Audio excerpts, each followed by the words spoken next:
الحمد لله الحمد لله نحمده ونستعينه ونستغفره ونؤمن به ونتوكل عليه ونعوذ بالله من شرور أنفسنا ومن سيئات أعمالنا من يهده الله فلا مضل له ومن يضلله فلا هادي له ونشهد أن لا إله إلا الله وحده لا شريك له ونشهد أن محمدًا عبده ورسوله أما بعد فإن خير الحديث كتاب الله وخير الهدي هدي محمد صلى الله عليه وسلم وشر الأمور محدثاتها وكل محدثة بدعة وكل بدعة ضلالة وكل ضلالة في النار أعوذ بالله من الشيطان الرجيم بسم الله الرحمن الرحيم اهدنا الصراط المستقيم আল্লাহ রাব্বুল আলামিনের লাখ লাখ শুকর যে আজকার এই জুমআতে আমরা শরীক হতে পেরেছি। নবী মুহাম্মদুর রাসূলুল্লাহ সাল্লাল্লাহু আলাইহি ওয়াসাল্লামের উপরে লাখো সালাত ও সালাম, যার প্রদর্শিত পথ পেয়ে আমরা ন্যায় এবং সত্যকে জানতে বুঝতে পেরেছি, অবলম্বন করার তৌফিক পেয়েছি। আজকের খুতবা সিরাতে মুস্তাকিম, সরল সোজা পথ, এটাই আজকের খুতবার বিষয়। আমরা এই আয়াতটির সাথে এতই পরিচিত, মুসলমান মাত্রেই যারা নামাজ পড়ি, আমরা 1 বছর 365 দিনে ইহদিনাস সিরাতাল মুস্তাকিম ফরজ নামাজে 6205 বার বলে থাকি। হে আল্লাহ, তুমি আমাদিগকে সিরাতে মুস্তাকিম দেখাও। এই দোয়া সবচেয়ে বেশি কিন্তু আমরা করে থাকি। অন্য যত দোয়াই আমরা করি না কেন, এই দোয়াটি ভালো থাকি মন্দ থাকি, সুস্থ থাকি অসুস্থ থাকি, সর্ব অবস্থাতেই নামাজ যখন আদায় করি তখন কিন্তু এই সিরাতে মুস্তাকিম আমরা বলে থাকি। আর এতে বছরে ফরজ নামাজে 6205 বার কমপক্ষে, সুন্নত 12 রাকাত নামাজ আমরা পড়ে থাকি কমপক্ষে এই ফরজের আগে পরে। তাতে বছরে আমরা 4380 বার কিন্তু ইহদিনাস সিরাতাল মুস্তাকিম সূরা ফাতিহা পড়তে গিয়ে পড়ে থাকি, বলে থাকি। কমপক্ষে 2 ঈদের নামাজ পড়ে থাকি, এতেও কমপক্ষে 4 বার। এই হিসাবে দেখা যায় কম বেশি আমরা এই ইহদিনাস সিরাতাল মুস্তাকিম বছরে 10,549 বার বলি। হে আল্লাহ, তুমি আমাদেরকে সরল সঠিক এই পথটি দেখাও। 10,549 বার। অথচ অনেকেই আমরা বুঝি না যে এই সিরাতে মুস্তাকিম আল্লাহর কাছে যা চাইলাম, প্রার্থনা করলাম, এটা কি? এই ইহদিনাস সিরাতাল মুস্তাকিম কিন্তু বলেই যাচ্ছি। এই বিষয়টি আমাদের বুঝবার প্রয়োজন আছে। আমরা বুঝবার পর যারা বুঝতে পারছেন না তাদের কাছে এই দাওয়াত পৌঁছবার প্রয়োজন আছে। আল্লাহ রাব্বুল আলামিন সূরা যুখরুফ 43 নম্বর সূরার 64 নম্বর আয়াতে আল্লাহ তাআলা ইরশাদ করেন, ঠিক 19 নম্বর সূরা মারইয়াম তার 36 নম্বর আয়াতে আল্লাহ তাআলা ইরশাদ করেন, ইন্নাল্লাহা হুয়া রাব্বি ওয়া রাব্বুকুম ফা'বুদুহু হাযা সিরাতুম মুস্তাকিম। আল্লাহ বলেন, হে নবী ওদেরকে বলে দাও, আল্লাহ হুয়া রাব্বি ওয়া রাব্বুকুম, তিনি হচ্ছেন আমার প্রভু, আমার রব, এবং তিনি হচ্ছেন তোমাদের রব। ফা'বুদুহু,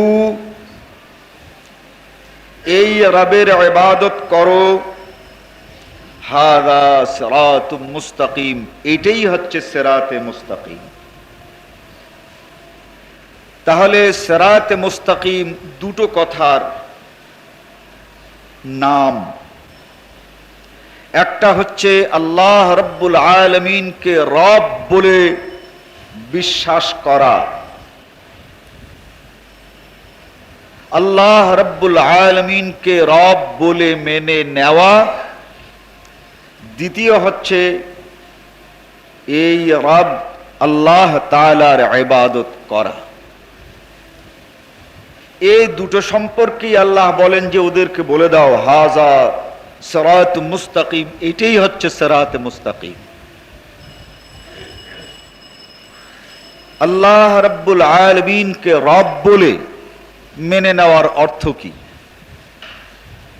আল্লাহ তাআলা ইরশাদ করেন, রব্বুস সামাওয়াতি ওয়া রব্বুকুম ওয়া রব্বুস সামাওয়াতি ওয়াল আরদ আল্লাযী ফাতারাহুন্না। সূরা আম্বিয়া 20 নম্বর সূরার 56 নম্বর আয়াত। রব্বুকুম ওয়া রব্বুস সামাওয়াতি ওয়াল আরদ, যিনি তোমাদের প্রভু, তোমাদের রব, তিনি আসমান এবং জমিনের রব। ফাতারাহুন্না, এই আসমান জমিন আর এর মধ্যে যা কিছু আছে এর সকলের সৃষ্টিকর্তা হচ্ছেন রব্বুকুম, তোমাদের রব। সোজা অল্প কথায় এর অর্থ হলো রব তিনি, যিনি সৃষ্টিকর্তা। জমিন ও আসমান এর মধ্যে যেখানে যা কিছু সৃষ্টি আছে এর সৃষ্টিকর্তা একমাত্র আল্লাহ রাব্বুল আলামিনকে বিশ্বাস করার নামই হচ্ছে ওই আল্লাহকে রব বলে বিশ্বাস করা। সৃষ্টিকর্তা বিশ্বাস করার পর এই রবের মধ্যে আরেকটি অর্থ আছে, পালন কর্তা। সৃষ্টি করার পর লালন পালন করেন কে? এই প্রতিপালন কর্তাও হচ্ছেন আল্লাহ। যেমন এই সূরা ফাতিহার প্রথমেই তো আমরা বলে থাকি আলহামদুলিল্লাহ রাব্বিল আলামিন।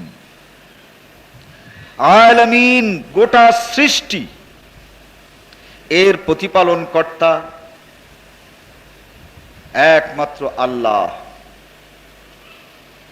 তারবিয়তের অর্থ হলো যে সৃষ্টির যেখানে যা প্রয়োজন, সেই প্রয়োজন পূর্ণ করার নামই হচ্ছে তারবিয়ত। আর এটা যিনি করেন তিনি হচ্ছেন রব। কার কোন জিনিসটি কোথাও প্রয়োজন নেই, এই অপ্রয়োজনীয় জিনিসটাকে সেখান থেকে সরিয়ে তার বাসের উপযোগী করা এবং তার জন্য সেই স্থান কাল পাত্রকে উপযুক্ত করে দেওয়ার নামই হচ্ছে তারবিয়ত। আর যিনি তা করেন তাকে বলা হয় রব। আল্লাহ রাব্বুল আলামিন যে রব, এর মধ্যে তৃতীয় আরেকটি অর্থ হচ্ছে তিনি মালিক। ফালইয়াবুদু রাব্ব হাযাল বাইত, এই ঘরের যিনি মালিক তার তোমরা ইবাদত করো। মালিকানা সত্য যার, তিনি হচ্ছেন রব। সূরা জাসিয়া 45 নম্বর আয়াত, 45 নম্বর সূরা, 36 নম্বর এবং 37 নম্বর আয়াত আল্লাহ তাআলা ইরশাদ করেন, ফালিল্লাহিল হামদ, সেই আল্লাহর জন্য সকল প্রশংসা। রব্বুস সামাওয়াতি ওয়া রব্বুস সামাওয়াতি ওয়া রব্বিল আরদ রব্বিল আলামিন ওয়া লাহুল কিবরিয়াউ ফিস সামাওয়াতি ওয়াল আরদ ওয়া হুয়াল আজিজুল হাকীম। সকল প্রশংসা সেই আল্লাহর, যিনি রব্বুস সামাওয়াতি ওয়া রব্বুল আরদ, যিনি আসমানের মালিক, যিনি জমিনের মালিক। ওয়া রব্বিল আলামিন, আর সকল সৃষ্টি করার পর তার মালিকানা অন্য কাউকে ছেড়ে দেননি। তিনি সৃষ্টি করেছেন এবং সৃষ্টি করার পর তার মালিকানা তিনি তার নিজের হাতেই রেখে দিয়েছেন। ওয়া রব্বিল আলামিন ওয়া লাহুল কিবরিয়াউ ফিস সামাওয়াতি ওয়াল আরদ, আসমান জমিন আর এই সৃষ্টির উপরে প্রভুত্ব আর প্রাধান্য কেবলমাত্র আল্লাহর, আর অন্য কারণ নয়। অতএব রব এর একটি অর্থ হচ্ছে মালিকানা, প্রভুত্ব ও প্রাধান্য। আল্লাহ রাব্বুল আলামিন নিজে যে রব বলে দাবি করেছেন, তার চতুর্থ আরেকটি অর্থ হচ্ছে রব্বিন নাস, এই যে মানুষ, এর প্রভু সেই আল্লাহ। মালিকিন নাস, এই মানুষের মালিক সেই আল্লাহ। ইলাহিন নাস, এই মানুষকে যে বিধান দেওয়া হবে সেই বিধান সেটাও হবে আল্লাহ। মানুষ এর মালিক আল্লাহ, এ মানুষকে প্রতিপালন করেন আল্লাহ। আর এই মানুষ চলবে কিভাবে, সেই চলার পথের সন্ধান এবং চলার পথের বিধিবিধান এটাও দিয়েছেন আল্লাহ। আল্লাহ রাব্বুল আলামিন 40 নম্বর সূরা, সূরা গাফির, তার 64 নম্বর আয়াতে আল্লাহ তাআলা ইরশাদ করেন, লাহুদ্দিন আলহামদুলিল্লাহি রাব্বিল আলামিন। সকল প্রশংসা যে আল্লাহর জন্যে। লাহুদ্দিন, এই মানুষের উপরে সার্বভৌম ক্ষমতাও সেই আল্লাহর, দিন মানে সার্বভৌমত্ব, লাহুদ্দিন, মানুষের উপরের এই সার্বভৌমত্ব, এটা কোনো মানুষের নয়, কোনো দেশের নয়, কোনো জনগোষ্ঠীর নয়। লাহুদ্দিন, সার্বভৌম ক্ষমতার মালিক সেই আল্লাহ, তিনি সার্বভৌম ক্ষমতার মালিক। আলহামদুলিল্লাহ রাব্বিল আলামিন, যে আল্লাহর সকল প্রশংসা করা হয়, সেই প্রশংসিত আল্লাহই হচ্ছে সার্বভৌম ক্ষমতা। কিন্তু আজকে যদি আমরা কেবলমাত্র রবের এই চারটি কথার বিশ্লেষণে দেখতে শুরু করি, তাহলে আমরা দেখতে পাব আল্লাহ রাব্বুল আলামিনকে সৃষ্টিকর্তা বিশ্বাস করে, কিন্তু ফাঁকে ফাঁকে আরো আবার কিছু করে। ক্ষুদ্র দৃষ্টান্ত দেওয়া যায়, অনেক মহিলাদের সন্তান হয় আর কারো আবার হয় না, কারো দেরিতে হয়, কারো আবার মোটেই হয় না। সবচেয়ে সুন্দর দৃষ্টান্ত এটা বাংলাদেশে। এই বন্ধা মেয়েদের বা যাদের সাময়িকভাবে সন্তান হচ্ছে না, তারা সন্তান পাওয়ার জন্যে ঘরে যতই আল্লাহ রাব্বুল আলামিনকে ডাকাডাকি করুক, আলহামদুলিল্লাহ রাব্বিল আলামিন যতই পড়াপড়ি করুক, কিন্তু তাদের তাতে মন ভরে না এবং বিশ্বাস সমাপ্ত হয় না। এরা কেউ কোনো মাজারে চলে যায়, বিশ্বাস করে এই মাজারে যিনি শুয়ে আছেন, সন্তান যদি দিতে চান তাহলে তিনি দিতে পারেন।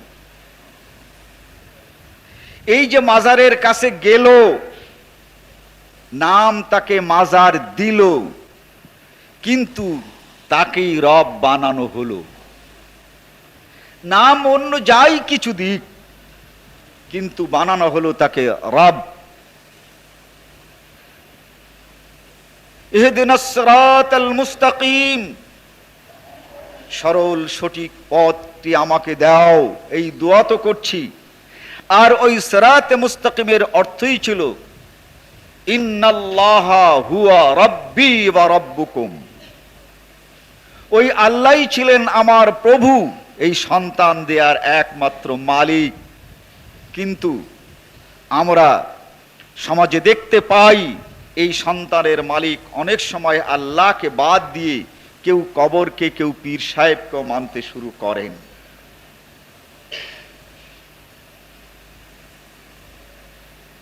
আরো আশ্চর্যের বিষয়, যে সকল আলেমদেরকে আমরা বড় বড় আলেম মনে করি, এ সমাজের খ্যাতনামা মুহাদ্দিস এবং মুফাসসির মনে করি, তাদের আকীদাটাও একটু দেখুন। কিতাবের নাম বেহেশতে জিয়র, এর মধ্যে ঝাড়ফুঁকের একটা অধ্যায় আছে। এর মধ্যে বহু তাবিজ পাবেন। উম্মুস সিবিয়ান, তার মানে হলো খারাপ জেন। এদের থেকে রক্ষা যদি পেতে চান, তাহলে বিসমিল্লাহিল্লাযী লা ইয়াযুররু মা ইসমিহি শাইউন ফিল আরদি ওয়ালা ফিস সামাঈ ওয়া হুয়াস সামিউল আলীম, এইটা লিখে ওর গলায় বাঁধেন, কোনো জেন ভূত ওকে আর ক্ষতি করতে পারবে না। অথচ এই নামাজের মধ্যে তারাও পড়েন ইহদিনাস সিরাতাল মুস্তাকিম, ইন্নাল্লাহা হুয়া রাব্বি ওয়া রাব্বুকুম, ওই আল্লাহই রব, তিনি রব্বুল আলামিন। কার থেকে কিভাবে কাকে রক্ষা করতে হবে এ দায়িত্ব আল্লাহর। অলৌকিক ভাবে তাকে সাহায্য করবে এই বিসমিল্লাহিল্লাযী লা ইয়াযুররু মা ইসমিহি শাইউন ফিল আরদি ওয়ালা ফিস সামা, এই দোয়াটা তাকে রক্ষা করবে। কিভাবে? এই দোয়াটা দরজা বন্ধ করতে পারে না, এই দোয়া দারোয়ান হিসেবে দাঁড়িয়ে বন্দুক হাতে রেখে পাহারা দিতে পারে না, এ তো দেখি না, তবুও তাকে রক্ষা করবে। রক্ষা করবে অদৃশ্য উপায়। আল্লাহ তাআলা আপনাকে অদৃশ্য উপায়ে সাহায্য করেন, রক্ষা করেন, প্রতিপালন করেন। এই দোয়াটাও অদৃশ্য উপায় এই ধরন প্রতিপালন করতে পারে। নাউযুবিল্লাহি মিন যালিক। এই সাধারণ লোকেদের এটা বিশ্বাস নয়। এটা এই সমাজে মৌলানা থানভী সাহেবের মতো যিনি শত শত কিতাব লিখেছেন তারও বিশ্বাস যে এই দোয়াটা এই জিনের হাত থেকে রক্ষা করতে পারে। শুধু তাই না, এখানে দেখবেন যে সকল মহিলাদের ছেলে পেলে হয় না তার জন্য সুন্দর একটা তদবির আছে। লবঙ্গ নেবেন, এই সূরা পড়বেন আর ওতে ফুঁক দেবেন। এই রকমের 40টা লবঙ্গ এই সূরা আর আয়াত পড়ে যদি ফুঁক দেন আর 40 দিন এই মহিলাকে খাওয়ান, তাহলে তার পেটে সন্তান আসবে। ওই অশিক্ষিত মহিলারা মাজারে গিয়েছিল, আর শিক্ষিত হুজুররা এবার তাবিজে যান, তদবিরে যান। তাহলে সন্তান দাতা যেমন আল্লাহ, সন্তান দাতা তেমন তদবির, তেমন এই দোয়া, ঝাড় ফুঁক আর তাবিজ। ইহদিনাস সিরাতাল মুস্তাকিম, সেই সিরাতে মুস্তাকিম কি? ইন্নাল্লাহা হুয়া রাব্বি ওয়া রাব্বুকুম, ওই আল্লাহকে রব বলে বিশ্বাস করা। সন্তান যদি হওয়ার হয় সেটা আল্লাহই দেবেন, আর না হওয়ার যদি হয় পৃথিবীর কোনো শক্তি সন্তান দিতে পারে না। এটা বিশ্বাস করার নামই আল্লাহ রাব্বুল আলামিনকে রব বলে বিশ্বাস করা, আর এই বিশ্বাস করার নামই হচ্ছে সিরাতে মুস্তাকিম। ঠিক এভাবে অনেকে রব্বুল আলামিন বহুবার বলেন, ইহদিনাস সিরাতাল মুস্তাকিম বহু বলেন, কিন্তু পালনকর্তা আবার সৃষ্টিকর্তা আল্লাহকে বাদ দিয়েও অন্য কাউকে বিশ্বাস করেন। কেউ ওই মাজারকে বিশ্বাস করেন তিনি মহিলার গর্ভে সন্তান সৃষ্টি করতে পারেন, কেউ আবার দোয়া তাবিজকে বিশ্বাস করেন সন্তান সৃষ্টি করতে পারেন। রক্ষণাবেক্ষণ আল্লাহ করেন, এখানে তাবিজ তোমারও রক্ষণাবেক্ষণ করে। আল্লাহ রাব্বুল আলামিন সূরা সাদ 28 নম্বর সূরা 66 নম্বর আয়াতের ইরশাদ করেন, রব্বুস সামাওয়াতি ওয়াল আরদি ওয়া মা বাইনাহুমা, আসমান জমিন এবং এর মধ্যে যা কিছু আছে সবার মালিক আল্লাহ। সূরা তাহার ভিতরে আল্লাহ তাআলা প্রথম দিকে বলেন ওয়ামা তাহতা সারা, এই মাটির গভীরেও যা কিছু আছে সবই আল্লাহর।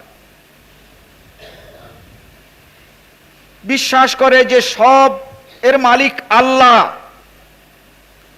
আবার দিতে পারে, দিতে পারেন, ইচ্ছা করলে দিতে পারেন। মুসলমান সমাজের এক দল লোকের এও বিশ্বাস আছে যে গায়রুল্লাহ দিতে পারে। এরা বিশ্বাস করে এই পৃথিবীতে মক্কা হচ্ছে একটা মারকাজ, একটা কেন্দ্র, সেইখানে বসে আছেন কুতুবুল আকতাব, এক ব্যক্তি, তিনি হচ্ছেন কুতুব। ছোট কাপ দিয়ে না, বড় কাপ দিয়ে, কাফ বেতে কুতুব। আল্লাহ রাব্বুল আলামিন এই দুনিয়ার সকল দায়িত্ব এই কুতুবের উপরে দিয়ে দিয়েছে। এই রকমের এরপরে রয়েছে কিছু লোক যাদেরকে বলা হয় আবদাল, মরে গেছেন, জীবিত কিন্তু কেউ নেই। মরে যাওয়ার পর এরা আল্লাহর এই দুনিয়া সামাল দিচ্ছে।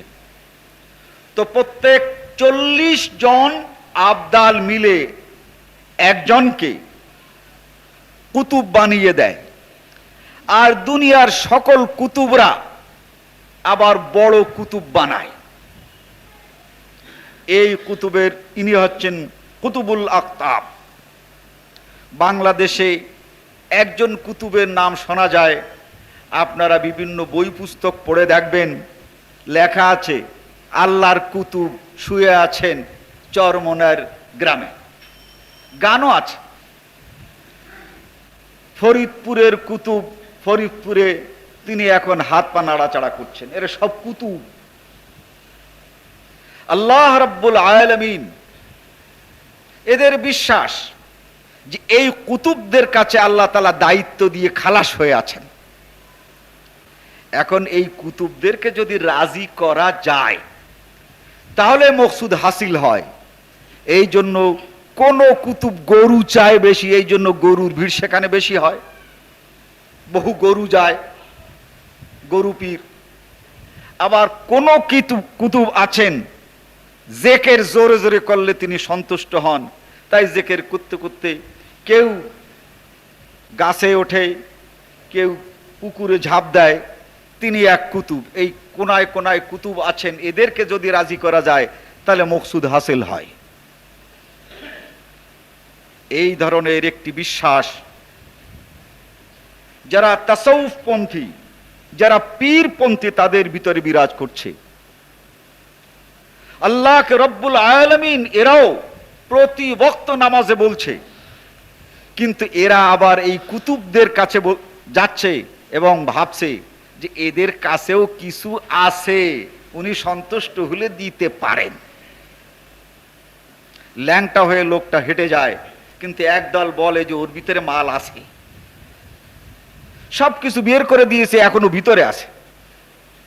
এই যে বোঝেন, স্বাভাবিক ভাবে বলে যে আল্লাহর বুজুর্গ, ওনার ভিতরে কি আছে কে জানে। এই যে ভিতরে আছে, এই ভিতরে আছে থাকার যে ধ্যান ও ধারণা, এটা ওই ব্যক্তিকে রব বানিয়ে ফেলেছে।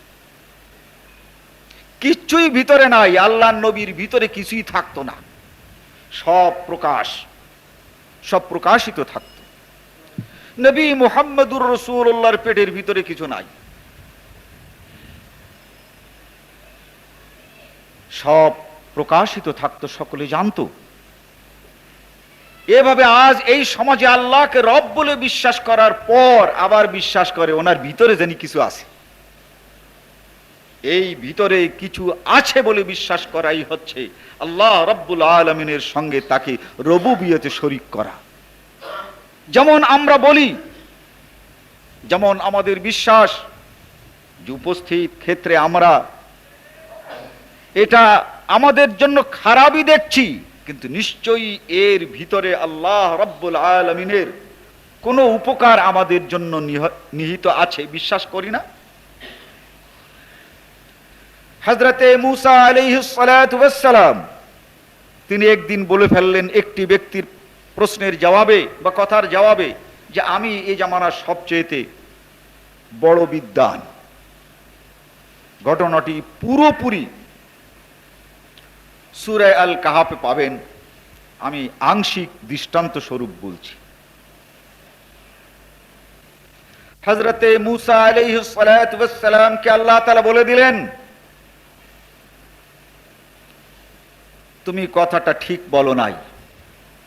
তো বললেন, হে আল্লাহ, আমি নবী, নবী তো জামানার সবচেয়ে বড় আলেম হয়, তাই বলেছিলাম। এটা একটি কিয়াস করে বলেছি, কিয়াস করা নবীদের জন্য জায়েজ নাই, তাই তো ধরা খেলেন। তিনি ভেবেছিলেন এ জামানার আমি নবী, তাহলে আমি সবচাইতে বড় আলেম। এই সবচেয়ে বড় আলেম কথা যে তিনি কিয়াস করে বলেছেন, এইটাই তিনি ভুল করেছেন। আল্লাহ তার এই কিয়াসকে ভুল প্রমাণ করলেন, বললেন যে না, তোমার চাইতে বড় একজন আলেম আছে। হযরতে মূসা আলাইহিস সালাতু ওয়াস সালাম বললেন, হে আল্লাহ, যদি বড় আলেম থেকে থাকে তা আমারও তার কাছে কিছু জানার আছে। তিনি যখন আমার চাইতে বড় আলেম, তার কাছেও আমার কিছু জানতে হবে। হে আল্লাহ, তুমি বলে দাও এই লোকটাকে পাবো কোথায়? মাজমাউল বাহরাইন, দুটো নদীর যেখানে মিলন হয়েছে সেইখানে পাবে। হযরতে মূসা আলাইহিস সালাতু ওয়াস সালাম বলেন, আল্লাহ, এই পৃথিবীতে দুই নদী মিলে গেছে, এর অভাব নাই, এতে তালাশ করতে করতে তো আমার জিন্দেগি শেষ, পাওয়া যাবে না তাকে, আর একটু সহজ করে বলে দাও। তো বললেন যে হ্যাঁ, এই লোকটিকে তালাশ করার জন্য বাড়ি থেকে যখন বের হবে, তখন মাছ ভেজে সঙ্গে নিয়ে রওনা করবে, অন্যান্য খাবারের সঙ্গে ভাজা মাছও থাকবে। তারপর তো দেখবে এক জায়গায় এই ভাজা মাছ তাজা হয়ে নদীতে নেমে গেছে। আল্লাহ তারপরে বলে ওই জায়গায় পাবে, আর তারপর নাই, ওই জায়গায় দাঁড়িয়ে থাকলে তুমি তাকে পাবে। এটা একটা সহজ হলো। এই ভাজা মাছ নিয়ে তিনি চললেন। তার সঙ্গে ছিলেন এক যুবক, ইবনে কাসির তার নাম বলেছে ইউশা ইবনে নুন, হতেও পারে, কিন্তু কোরআন মজিদে আছে এক যুবক তার সঙ্গী ছিলেন। সঙ্গীকে বলে দিয়েছে, শোনো, কখন কোন দিকে আমি যাই, পেশাব পায়খানা ইত্যাদি এদিক সেদিক যেতে পারি, তো ওইগুলো রেখে, তো এর ভিতরে ভাজা মাছ থাকলো। এ মাছ তাজা হয়ে নদীতে নেমে যাবে, যেখানে মনে রাখবে সেইখানেই হচ্ছে আমাদের আসল ওই লোকটাকে পাওয়া যাবে। ওই শয়তান ভুলিয়ে দিল ব্যাপারটা। বেশ খানিকটা দূর এগিয়ে যাওয়ার পর বললেন, হুজুর কাজ হয়ে গেছে। বলে কি? বলে ওই ভাজা মাছ তাজা হয়ে অমুক জায়গায় পড়েছিল, আমার তো মনে নাই, বলতে শয়তান এই কাজটা করেছে যাতে করে আপনাকে আমাকে ভুলিয়ে দিতে পারে। বলে শিগগির চলো। যে দেখেন এক ব্যক্তি সেখানে দাঁড়ানো। বলছেন, ভাই আপনি সেই লোক? বলে কি ব্যাপার? বলে আমি আপনার সঙ্গে থাকবো, আর আমার কিছু শিক্ষার দরকার আছে। লান তাস্তাতিয়া মাইয়া সাবরা, আমি যা করি তা দেখে তুমি সহ্যও করতে পারবে না, আমার সাথে থাকতেও পারবে না, কোনো প্রশ্ন করা যাবে না। তবে আমি তোমাকে ব্যাপারটা বুঝিয়ে দেব, আমার বুঝিয়ে দেওয়ার আগে কোনো কথা বলা যাবে না। বলে না, আমি বলবো না। বলে আসো। দুই এতিম নৌকা চালাচ্ছে, সেই নৌকায় উঠে নদীর উপরে চলে গেলেন। হুজুর নৌকো টেনে কুলে তুলে এক কুড়াল দিয়ে সেই নৌকাটাকে সাদা করে দিলেন। হযরত মুসা আলাইহিস সালাতু ওয়াস সালাম বলেন, করলেন কি? বলে কেন? বলে এই দুই এতিম বাচ্চা, এইটাই হচ্ছে তাদের ভরণ পোষণের একমাত্র উপায়, এরা আমাদেরকে পার করে দিল, আর আপনি এই নৌকাটাকেই ছাদা করে দিলেন। বলে মুসা, বলেছিলাম না যে আমার সঙ্গে তুমি থাকতে পারবে না, কথায় কথায় তোমার প্রশ্ন উঠবে, আমার বলার আগে তুমি আমার সঙ্গে কথা বলতে শুরু করে দেবে, এই প্রশ্ন করতে শুরু করে দেবে। বলে হুজুর মাফ চাই, আর বলবো না। তাহলে এই যে নৌকাটা সাদা করা হলো, এর পিছনে একটি কল্যাণ নিহিত ছিল। সেইটা হযরত মুসা আলাইহিস সালাতু ওয়াস সালাম উপরে উপরে দেখে অনুমান করতে পারেন নাই। এই বুজুর্গ, যাকে খিজির বলা হয়, যখন বুঝালেন তখন বললেন, মুসা এই ইয়েতিমের নৌকা এটা আমি জানি, কিন্তু এপারের এই বাদশাহ আজকে ঘোষণা দিয়েছে যে ওই পার যুদ্ধের জন্য আমাকে যেতে হবে, ওই পার দখল করতে হবে। অতএব এই নদীতে যত নৌকা আছে সব সিজ করো, কোন নৌকার মালিককে দেওয়া যাবে না। তো বোঝেন তো, এই বাদশারা যদি একবার সিজ করে সব নৌকো নিয়ে যায়, কবে যুদ্ধ হবে, কবে যুদ্ধ শেষ হবে, এরপরে কেউ পাবে আর কেউ পাবে না, ততদিন পর্যন্ত এই এতিমরা করবে কি?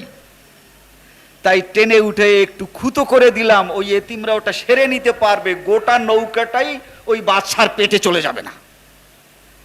এবার বুঝছেন? বলে হুজুর বুঝলাম। বলে আগে তো চেঁচাইছিলেন খুব। ঠিক এই যে কথাগুলো আছে, এর পেছনে একটি কল্যাণ নিহিত আছে, সেই কল্যাণটা আমরা বুঝি না।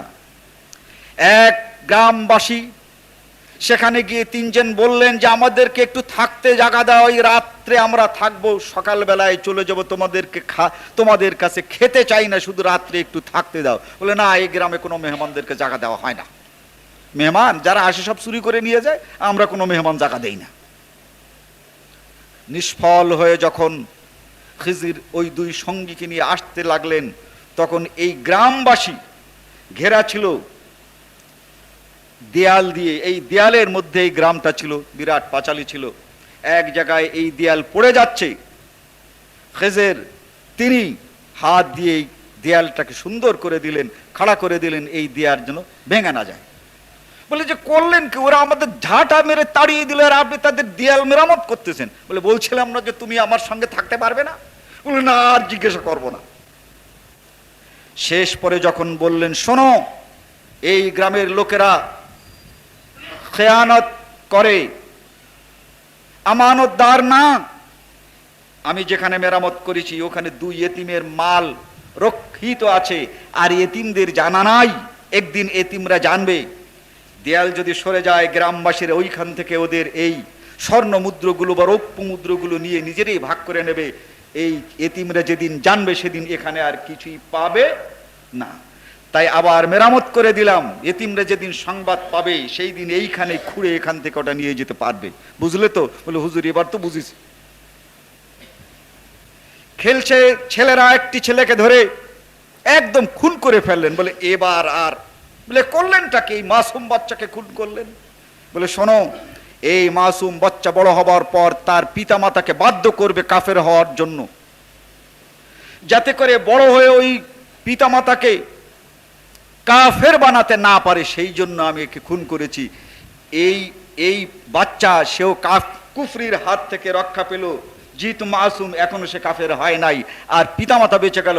যেহেতু এই ছেলের জন্য এখন আমি মেরে ফেললাম, বড় হয়ে এ আর পিতামাতাকে কাফের বানাতে পারবে না। তো 3টি লোককে আমি ইমানদার রাখার চেষ্টা করলাম, এইটাই আমার চেষ্টা। বলে হুজুর ঠিক আছে, এবার বুঝতে পেরেছি। তাহলে প্রত্যেকটি ঘটনার পেছনে কিছু কল্যাণ নিহিত থাকে। এই সবগুলো করালেন কে? ওই খেজরকে জ্ঞান দিয়েছিলেন আল্লাহ। এ জ্ঞান খেজরের নিজের নয়, আল্লাহর জ্ঞানী হয়ে এই ভবিষ্যতের ব্যাপারগুলো হযরতে মুসা আলাইহিস সালাতু ওয়াস সালামকে দেখিয়েছে। এখানে খেজরের নিজস্ব কোনো কৃতিত্ব নেই, এই কৃতিত্ব একমাত্র আল্লাহ রাব্বুল আলামিনের। এভাবে খেজর না হোক, আমাদের মাঝে অনেক কাজ, অনেক কিছু এমন ঘটে যায় যেটা আমরা পছন্দ করি না। আল্লাহ তাআলা বলেন, আসা আন তুহিব্বু শাইআন ওয়া হুয়া শাররুল লাকুম। অনেক কিছু তোমরা ভালোবাসো, অনেক কাজ তোমরা ভালোবাসো, অনেক বিষয় তোমরা ভালোবাসো। ওয়া হুয়া শাররুল লাকুম, এটা কিন্তু তোমাদের জন্য অকল্যাণ। উপস্থিত ভালোটা দেখেই তোমাদের ভালো লাগে, কিন্তু এর পেছনে যে মন্দ নিহিত আছে এটা তোমরা জানো না। তাই আমি আল্লাহ তোমাদেরকে তোমাদের দেখা অনেক কল্যাণ থেকে বঞ্চিত করি। তোমাদেরই কল্যাণের জন্য তোমরা যাকে কল্যাণ বোঝো তার থেকে তোমাদেরকে বঞ্চিত করি, এজন্যে যাতে করে তোমরা কল্যাণ পেতে পারো। وعسى أن تكرهوا شيئا وهو خير لكم। অনেক জিনিস তোমরা অকল্যাণ এবং খারাপ মনে করো, ওয়া হুয়া খায়রুল লাকুম, আর এটাই হচ্ছে তোমাদের জন্য কল্যাণ। এটা হয় কেন? ওয়াল্লাহু ইয়ালামু ওয়া আনতুম লা তা'লামুন। ওয়াল্লাহু ইয়ালামু, আগে পিছে আর বর্তমান জানেন কে? আল্লাহ। ওয়াল্লাহু ইয়ালামু, আল্লাহ জানেন। ওয়া আনতুম লা তা'লামুন, তোমরা জানো না। তাই এখন থেকে 3 দিন পরে কি হবে তা তোমরা জানো না, কিন্তু ওই দিনের মতো তোমরা মনে করে এটা ভালোই ছিল। এভাবে কারো কোনো কোথাও কাজের মধ্যে কল্যাণ আছে, কিছু আছে, এটা বিশ্বাস করার নামই হচ্ছে সেই ব্যক্তিকে রব বলে বিশ্বাস করা। এই লোকটার বাহ্যিক যা দেখা যায় এবং যা দেখা যায় না, দেখে এর পেছনে কি আছে, এ ধরনের কিছু বিশ্বাস করার নামই হচ্ছে ওই ব্যক্তিকে রব বলে মেনে নেওয়া। নাউযুবিল্লাহি মিন যালিক। অতএব এই প্রচ্ছন্নভাবে, এই প্রকাশের গোপনে কিছু আছে, এটা বিশ্বাস করার নামই হচ্ছে রুবুবিয়াত। অতএব একমাত্র আল্লাহ রাব্বুল আলামিনের কার্যকলাপের পেছনে বান্দাদের জন্য কল্যাণ নিহিত আছে, এটা বিশ্বাস করার নাম আল্লাহকে রব বলে বিশ্বাস করা। আর এই বিশ্বাসের নাম হচ্ছে সিরাতে মুস্তাকিম। আল্লাহ রাব্বুল আলামিন ইরশাদ করেন, ওয়ালাহু মা ফিস সামাওয়াতি ওয়া মা ফিল আরদ ওয়ালাহুদ্দীনু ওয়াসিবা। সূরা জুমার প্রথম কয়েকটা আয়াতের পরেই আল্লাহ বলেন, আসমান জমিনের এই সার্বভৌম ক্ষমতা আমার। ওয়ালাহুদ্দীনু ওয়াসিবা, মানুষ যে আইন মেনে চলবে সেই আইন তৈরি করার কোনো অধিকার মানুষের নাই। ওয়ালাহুদ্দীনু ওয়াসিবা, মানুষ মেনে চলবে যে আইন, সে আইন কেবলমাত্র আল্লাহর। আইনের মালিকানা একমাত্র আল্লাহকে দেওয়ার অর্থই হচ্ছে আল্লাহকে রব বলে স্বীকার করা। আইন তৈরি করার অধিকার যদি পৃথিবীর কোনো মানুষকে দেওয়া হয়, মানুষদেরকে দেওয়া হয়, কোনো গোষ্ঠীকে দেওয়া হয়, কোনো দলকে দেওয়া হয়, তাহলে তাকে রব বানানো হয়। আইন তৈরি করার একমাত্র ক্ষমতা আল্লাহ তারই আছে। আর তিনি যে আইন দিয়েছেন কোরআন ও সুন্নাহর ভিতরে, সেইটাই একমাত্র মানুষের জন্য আইন ও বিধান। এটা বিশ্বাস করার নামই হচ্ছে ওই আল্লাহকে রব বলে বিশ্বাস করা। আমরা আল্লাহকে রব বলে বিশ্বাস করছি আর তার কাছে ইহদিনাস সিরাতাল মুস্তাকিম বলে দোয়া করছি, কিন্তু মানুষকেও আবার আইনের ক্ষমতাবান, আইন তৈরি করার মালিক আমরা বিশ্বাস করছি। জাতীয় সংসদ, জাতীয় পরিষদ, প্রেসিডেন্ট এবং এই ধরনের আরো অনেক আইন সংস্থাকে আমরা বিশ্বাস করছি, অথচ প্রতিদিন বলছি ইহদিনাস সিরাতাল মুস্তাকিম। সিরাতে মুস্তাকিমের প্রথম কথা ছিল ইন্নাল্লাহ রাব্বি ওয়া রাব্বুকুম, আল্লাহকে আমরা আমাদের রব বলে বিশ্বাস করব। এই বিশ্বাস করার অর্থই হচ্ছে সিরাতে মুস্তাকিম। এ হচ্ছে প্রথম অংশ। আল্লাহ বলেন, ইন্নাল্লাহা হুয়া রাব্বি ওয়া রাব্বুকুম ফা'বুদুহ, ওই আল্লাহর ইবাদত করো। ইবাদতের দুটো অর্থ। ইবাদতের একটা অর্থ হচ্ছে পূজা উপাসনা করা, আর ইবাদতের একটা অর্থ হচ্ছে আনুগত্য করা। কারো কথা মানার নাম ইবাদত। আল্লাহ রাব্বুল আলামিন এই দুই অর্থেই কেবলমাত্র আল্লাহকে মানতে বলেছেন। সেইভাবে আল্লাহকে মানার নামই হচ্ছে আল্লাহর ইবাদত করা। আল্লাহ রাব্বুল আলামিন কেবল তারই জিকির করতে বলেছেন। আমাদের সমাজে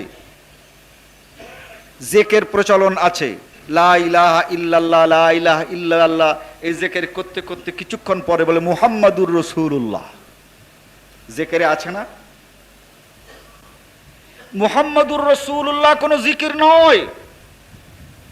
জিকির কেবলমাত্র লা ইলাহা ইল্লাল্লাহ। জিকির করতে গিয়ে মাঝখানে মুহাম্মাদুর রাসূলুল্লাহ বলা, তার মানে মুহাম্মাদুর রাসূলুল্লাহর জিকির করা।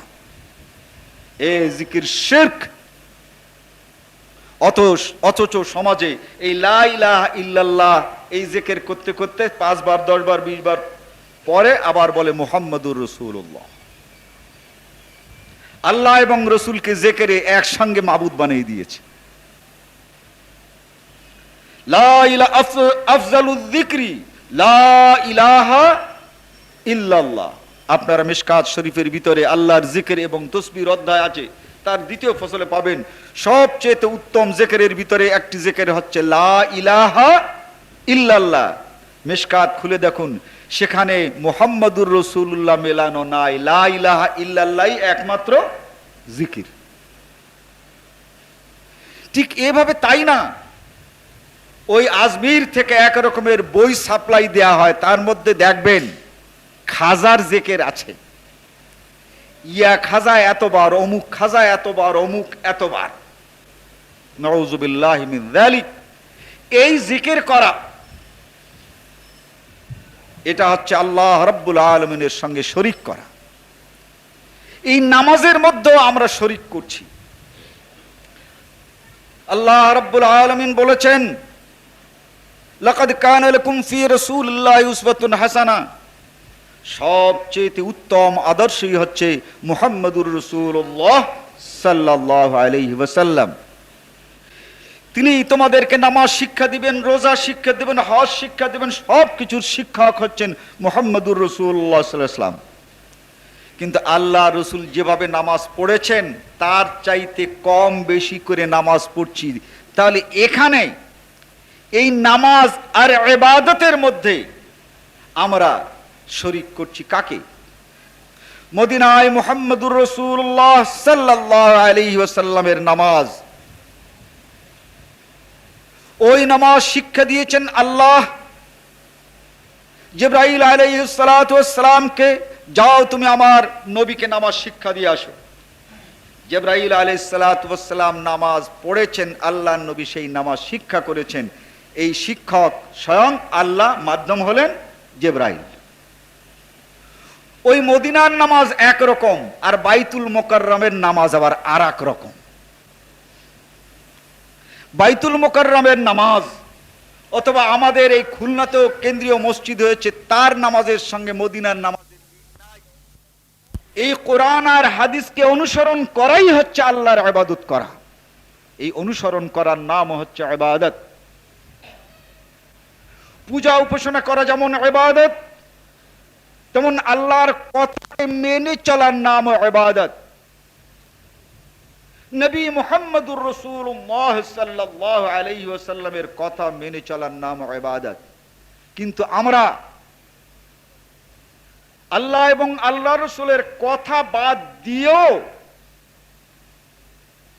দিনের ক্ষেত্রে আমরা মানুষের কথা মেনে চলি। এই মানুষের কথা মেনে চলার নাম দিকেও যাওয়া যাবে না, আর ওই দিকেও যাওয়া যাবে না। ওটা হচ্ছে আল্লাহর দেওয়া সীমা। আল্লাহ রাব্বুল আলামিন ইসলাম দেওয়ার পর হালাল আর হারামের সীমা দেন নাই। একটা হালালের সীমা আর একটা হারামের সীমা। ওই যে সিরাতে মুস্তাকিম হলো ইসলাম, একদিকে হালালের সীমা আর একদিকে হারামের সীমা। وأن الداعي على الرأس الصراط هو القرآن। আর যে ব্যক্তি প্রথমে ডাকছিল যে সোজা চলে আসো, ওই দায়ী হলো কোরআন।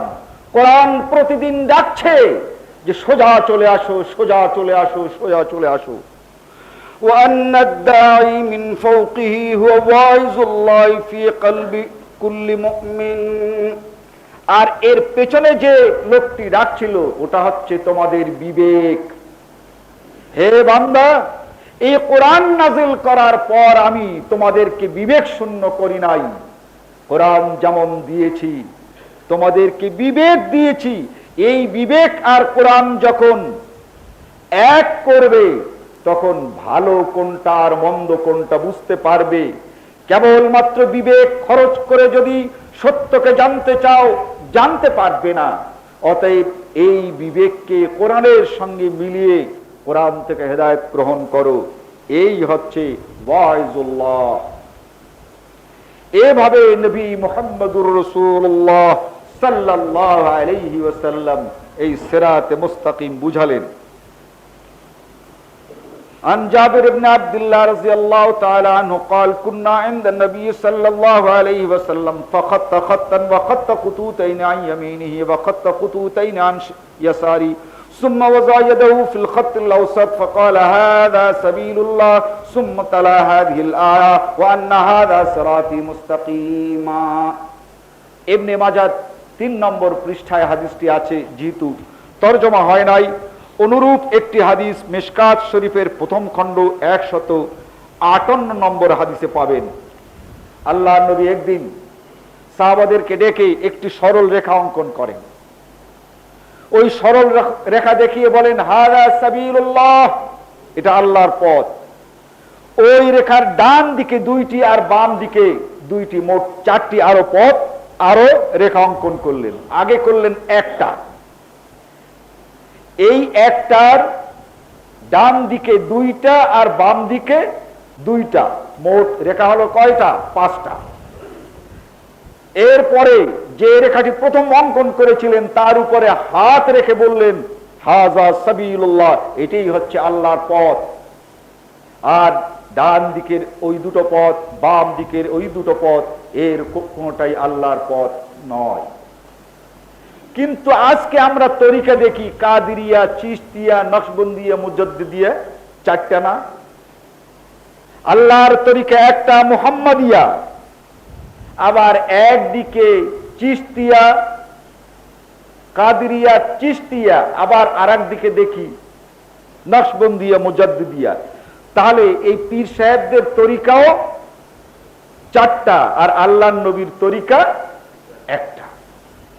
এই যে তরিকাগুলোর মধ্যে কি হচ্ছে এবং হচ্ছে না, সিরাতে মুস্তাকিম কোন কাদিরিয়া তরিকা সিরাতে মুস্তাকিম নয়, কোন চিশতিয়া তরিকা সিরাতে মুস্তাকিম নয়, কোন নকশবন্দিয়া তরিকা সিরাতে মুস্তাকিম নয়, কোন মুজাদ্দিদিয়া তরিকা সিরাতে মুস্তাকিম নয়। একমাত্র কোরআন আর হাদিসই হচ্ছে সিরাতে মুস্তাকিম। ওয়া আন্না হাযা সিরাতি মুস্তাকিম। রাসূল সাল্লাল্লাহু আলাইহি ওয়াসাল্লাম বলেন এইটাই হচ্ছে আমার সিরাতে মুস্তাকিম। ওয়ালা তাত্তাবিউস সুবুল, আশেপাশের কোন পথ যদি তোমরা ধরো পথভ্রষ্ট হয়ে যাবে।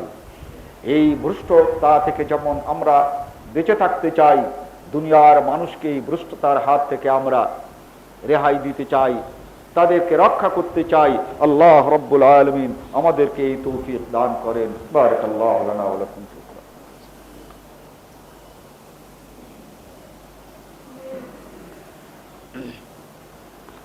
الحمد لله نحمده ونستعينه ونستغفره ونؤمن به ونتوكل عليه ونعوذ بالله من شرور انفسنا ومن سيئات اعمالنا من يهده الله فلا مضل له ومن يضلله فلا هادي له ونشهد ان لا اله الا الله وحده لا شريك له ونشهد ان محمدا عبده ورسوله اما بعد اعوذ بالله من الشيطان الرجيم بسم الله الرحمن الرحيم ان الله وملائكته يصلون على النبي يا أيها الذين آمنوا صلوا عليه وسلموا تسليما اللهم صل على محمد وعلى آل محمد كما صليت على إبراهيم وعلى آل إبراهيم إنك حميد مجيد اللهم بارك على محمد وعلى آل محمد كما باركت على إبراهيم وعلى آل إبراهيم إنك حميد مجيد فاذكروني أذكركم واشكروا لي ولا تكفرون